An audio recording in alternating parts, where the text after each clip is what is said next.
Inspector Dhanraj ने विकास को एक पानी का गिलास दिया। विकास ने पानी पिया और कुछ पलों बाद उसे अचानक कुछ याद आया। उसने कहा, हाँ साहब, याद आया।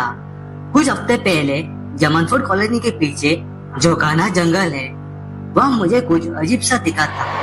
पहले तो मुझे लगा कि कोई जानवर होगा, लेकिन जब मैं पास गया तो मैंने वहाँ एक आदमी को उस जंगल में जाते हुए देखा था।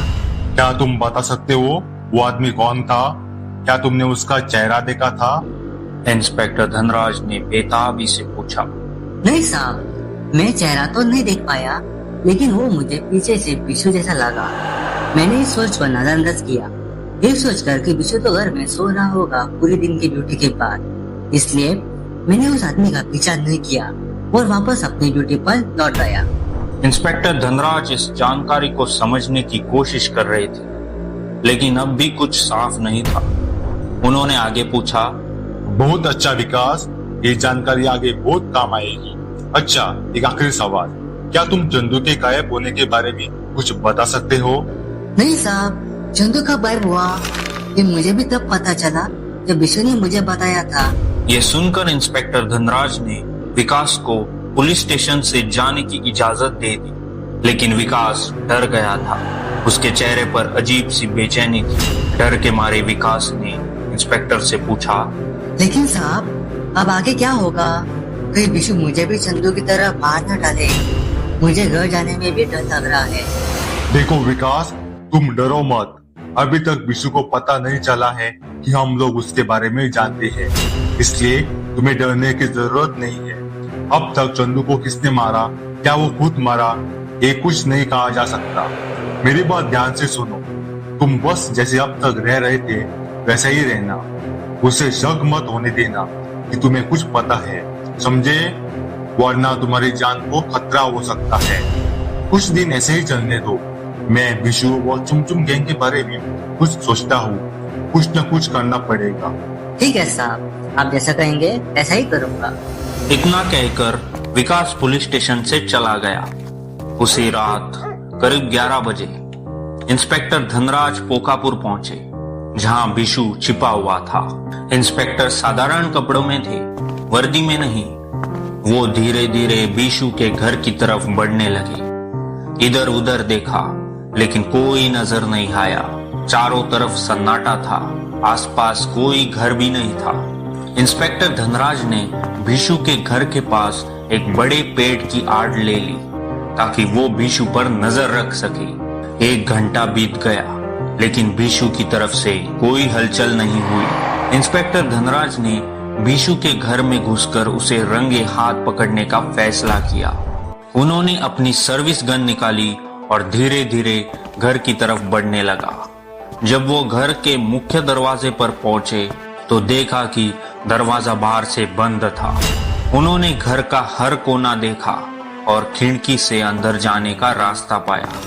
आखिरकार वो खिड़की से घर के अंदर घुस गए। अंदर से घर बहुत बड़ा और आलीशान था। कई कीमती चीजें वहां थी।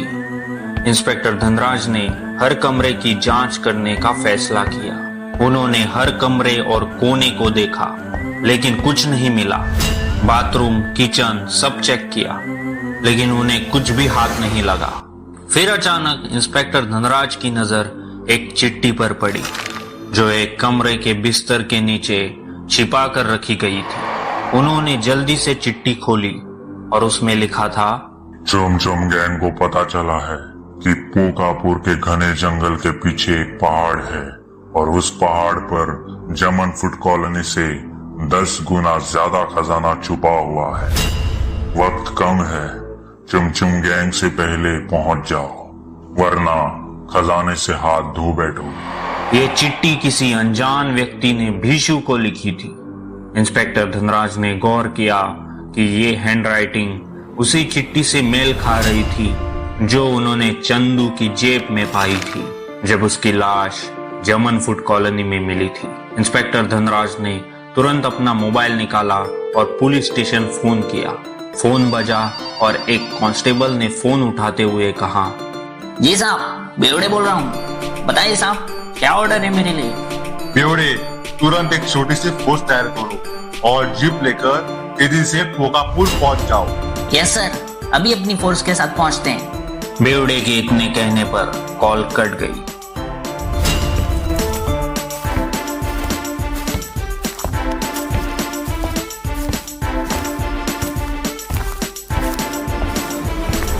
दूसरी तरफ भीशु आखिरकार पोकापुर के जंगल के पार पहुंच गया और उस पहाड़ तक पहुंचा जिसका जिक्र चिट्ठी में था।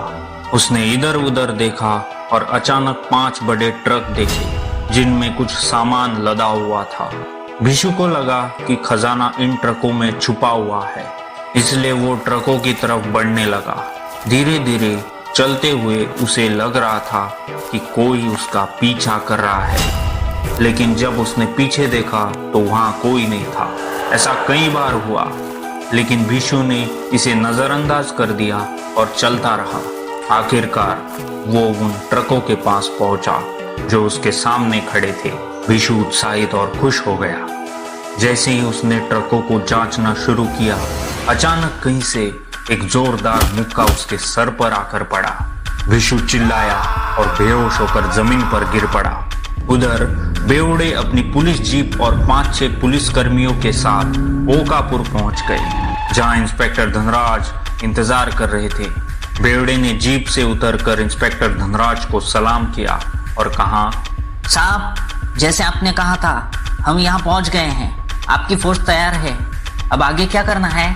बहुत अच्छा बेवड़े, मैं यहाँ विशु को ढूंढने आया था उसके गुप्त घर में, लेकिन मुझे यहाँ विशु नहीं मिला, बल्कि एक चिट्ठी मिली है जिसमें लिखा है कि चुमचुम गैंग किसी बड़े खजाने के पीछे है और विशु को इस पोकापुर के जंगल के पार, जहाँ वो पहाड़ है, वहाँ बुलाया गया है उसी खजाने की खोज में। साहब, तो क्या इसका मतलब विशु उस घटिया चुमचुम गैंग से मिला हुआ है? अब ये तो विशु ही बताएगा कि क्या मामला है। फिलहाल हमारे पास वक्त कम है। चलो जीप में बैठो सब। चलो बेवड़े, लेट्स गो। इंस्पेक्टर धनराज और कांस्टेबल बेवड़े जीप में बैठ गए और बेवड़े ड्राइवर सीट पर बैठकर जंगल की ओर गाड़ी चलाने लगे। दूसरी तरफ भीशु बेहोश पड़ा था। काले कपड़ों में 2 आदमी आए और बेहोश भीशु को उठाकर कार में डाल दिया। फिर वो लोग उस कार को उन 5 ट्रकों से दूर ले गए। आखिरकार वो अनजान कार एक जगह आकर रुकी, जहां बाहर 8-10 आदमी जो कार में बैठे लोगों की तरह ही काले कपड़ों में खड़े थे। उन 2 आदमियों ने भीशु को उनके हवाले कर दिया। भीशु को एक पेड़ के साथ बांध दिया गया। उन लोगों में से एक आदमी ने पानी का ग्लास लाकर भीशु के चेहरे पर फेंका ताकि वो होश में आ सके।